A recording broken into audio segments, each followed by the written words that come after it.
Hello, my name is Surax Gaming and welcome back to another video. In today's video, I'm going to be doing a follow-up to a video I did a couple weeks ago, combining my love of God of War and Mortal Kombat into a Kratos concept for MK1, and I'm going to be doing that again today, but a little bit different. Today's video, I'm going to be creating a cameo concept. To those who don't know, if you're a God of War fan or if you haven't played MK1, cameos are kind of assist fighters who help during combat. For the most part, they just assist you with one or two moves. And in this video, which is a follow-up to the Kratos video, I'm going to be creating two cameos based on God of War characters, those being Atreus and Freya. If you do like these types of videos, please do like and subscribe down below. I'm going to be doing more God of War content on the channel from now on, and I'm always doing Mortal Kombat stuff pretty much every week. And let me know down below if there's, any other God of War stuff you wanted to check out. With that said, I have a quick disclaimer before we get into this video. There is no actual chance for these cameos to make it into the game for two reasons. The first being console exclusivity, something NRS has done in the past, particularly with Kratos himself. But the other is that there's currently no official word on guest character cameos, only Ed Boon, the creator of Mortal Kombat, suggesting that they're not against the idea. That said, this concept is purely for fun to pair up with my Kratos video from the other week. With that said, let's tuck into this video. Kratos has returned to combat, this time in his Norse iteration as opposed to MK9's Greek Kratos. However, one of the key changes in the God of War series since we last saw Kratos is the addition of companion characters, a core gameplay mechanic that sees Kratos accompanied by a handful of useful companions to aid in puzzles and combat.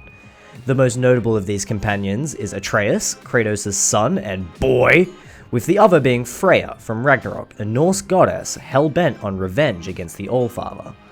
Mortal Kombat has also added in companion fighters with the addition of the cameo system. So what better way to pave the return for Kratos than bringing his companions with him?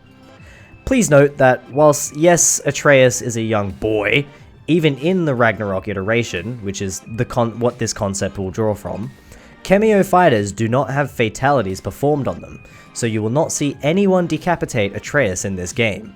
I've also elected to not give Atreus a super brutal fatality. As you'll see at the end of the video, Atreus' fatality is in line with what we've seen him do in the past.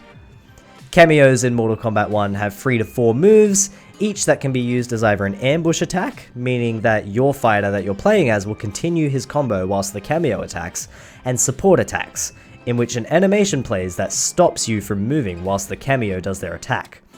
I will have 2 ambush attacks and 2 support attacks for both characters. For that said, let's break down the concept. First up is Atreus. Son of the Greek god of war Kratos and the giant Laufey, Atreus draws his strength from his parents' magical abilities. Atreus is an excellent archer, able to use light arrows and lightning arrows with pinpoint accuracy on the fly. Atreus also has the ability to shapeshift into animals, such as a wolf and a bear. This is connected to Atreus' rage, inherited from his father, and whilst he does not have full control of his abilities, he is competent enough to use them effectively. Atreus' first cameo move is Light Arrow, a fast-moving projectile ambush attack that is used for quick damage. This move would use half the cameo bar, but recharge would be very quick. This move would act like Green Arrow and Kung Jin's standard arrow special move in Injustice 1 in MKX, a fast-moving, quick recovery projectile that deals 4% damage. A good way to pressure your opponent into making hasty moves by zoning them out with Atreus, or by using Atreus' quick recharge time to force your opponent to act or get stuck blocking the arrows whilst you move in to close the space. A good counter to Atreus will be a cameo like Sub-Zero or Motaro who can negate Atreus' projectiles. Atreus will essentially cover you whilst you close the gap and essentially prevent any of your opponents from zoning you out as well. Atreus' second ambush move is another arrow move, the Electric Arrow from God of War 2018. This move will do 2% damage and recharge quick like the Light Arrow, but the trade-off for the damage nerf is the stun caused by this arrow. Ideal for combo extension, this arrow can be used as an anti-air or juggle attack, which will result in your opponent being shocked in place, allowing you to continue your combo. Due to the quick recharge time, Atreus can only stack 2 arrows in one combo before the combo is automatically dropped for balance. Atreus' first support attack would be the Wolf attack, a slow-moving combo ender or punishing move that will seize your opponent and deal moderate damage. The move will have a 2-player animation where Atreus will come onto the screen as a wolf, grabbing your opponent by the throat and tearing them down to the ground. This move would deal 10% damage on its own, similar to a grab attack, but it is blockable. The move can also be comboed into, however it will end the combo automatically and place the opponent in a hard knockdown state, removing their ability to use a wake-up attack. This move is not ideal for combo extension, as it does not juggle. The final move for Atreus is his bear attack, a support move that can start or extend a combo. This move sees Atreus come onto the screen in the form of a bear, grabbing your opponent and slamming them down, knocking them up for a combo or a combo extension. This move would deal 12% damage but be slow moving, easy to punish. Best strategy would be to hit confirm into the bear attack, allowing you to continue a combo.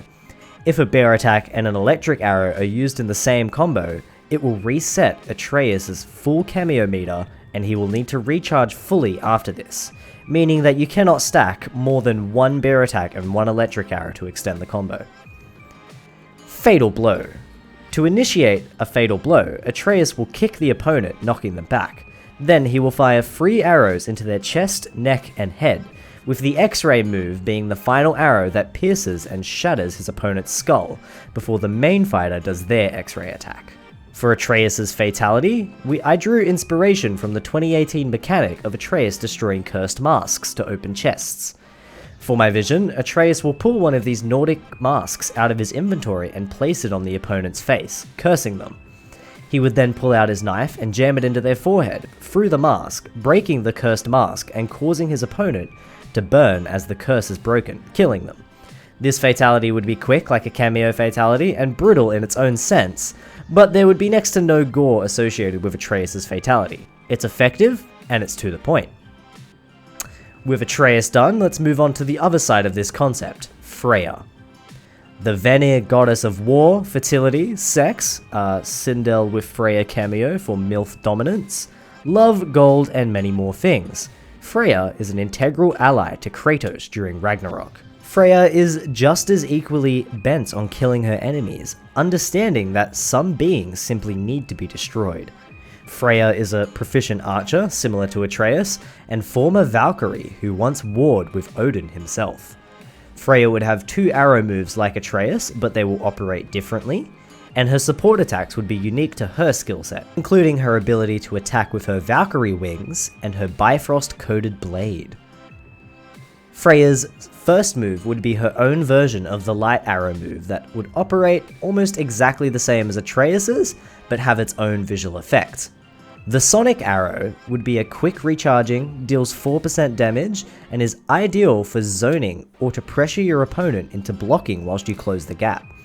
This move would be the standard for both Atreus and Freya, being their bread and butter to help you control the space around you. Freya's next special arrow would be the Sigil arrow, which replaces the electric arrow, and she uses it in Ragnarok to place runes and enhance her allies' attack. This move would work almost identical to Ashra's Dark Stance Curse, dealing 2% damage per attack but leaving a purple rune attached to her opponent. When you first strike your opponent, Freya's rune will explode and deal extra damage like Ashra's Curse. This arrow does not juggle like Atreus's, instead trading combo extension for enhanced damage. If you'd like to stack the damage, similar to Ashra's Curse, Freya can stack 3 runic arrows before they must be detonated. Freya's first support attack would be Wings of the Valkyrie, a fast-moving sweep that sees Freya fly across the screen and knock your opponent down. This move would be fast and go across full screen, so make sure you watch out for the cameo animation and prepare to jump, duck, or block Freya. If you low block this attack, you will take chip damage and substantial knockback, so ensure you're prepared for the move to avoid damage and recovery frames. If you're close when the opponent uses this, duck Freya and you have a perfect opportunity to punish your opponent, as their animation doesn't end until Freya is off the screen. This move would deal 10% damage and replaces Atreus' wolf, giving Freya much better space control whereas Atreus has much more combo potential. Freya's final move would be a free hit combo attack called Blade of Boulder, ideal for combo enders or painful punishes. This move would deal 14% damage and be a support cameo attack that must be used wisely. Similar to Atreus' bear attack, this move has a slow startup, so you would want to hit confirm or ensure a punish to deal this damage. I had originally planned for this move to work like Freya's Bifrost runic attack from Ragnarok, where she sends out 3 waves of blade attacks that deal Bifrost damage, but that move is OP in Ragnarok, and the Bifrost modifier would probably render Freya a very broken cameo. So I decided to replace it with a simple, basically a miniature combo for Freya. For her fatal blow, ever the vengeful goddess, Freya hangs onto an enchanted noose intended to punish Odin. In her fatal blow, she would strike the opponent to their knees, forcing them to kneel before her. Then she would place the noose around their neck and squeeze it tight, breaking their neck. And then she would pull the opponent to their feet by the noose and re-stand them for the main fighter's fatal blow attack. For Freya's fatality, I was open to a bit more brutality than Atreus. Taking inspiration from her battle with Gunnar, the Valkyrie Queen, Freya would summon vines from the ground using magic, twisting around her opponent's legs and breaking them, forcing them to kneel before her with twisted legs. After pleading for their life, Freya would cleanly behead her opponent as she did the Valkyrie Queen, ending their life swiftly but brutally. This also works as a cameo fatality, as it's not as over the top as the standard fatalities are, like all the other cameos, and it would be very quick and to the point. Well guys, that brings us to the end of this video. Don't forget to like, subscribe, comment down below, let me know what you think of the Atreus and Freya cameo concepts, and out of the two, which would you be more likely to use for your playstyle? Me personally, I'd probably lean a bit more towards Freya. I would definitely appreciate her much more flashy, hard-hitting combo enders, rather than Atreus' more combo-heavy attacks. And if you'd like to see more God of War content or Mortal Kombat content, tune into the channel, hit the bell icon to be notified. And I'll see you next time. Thanks for watching, peace out.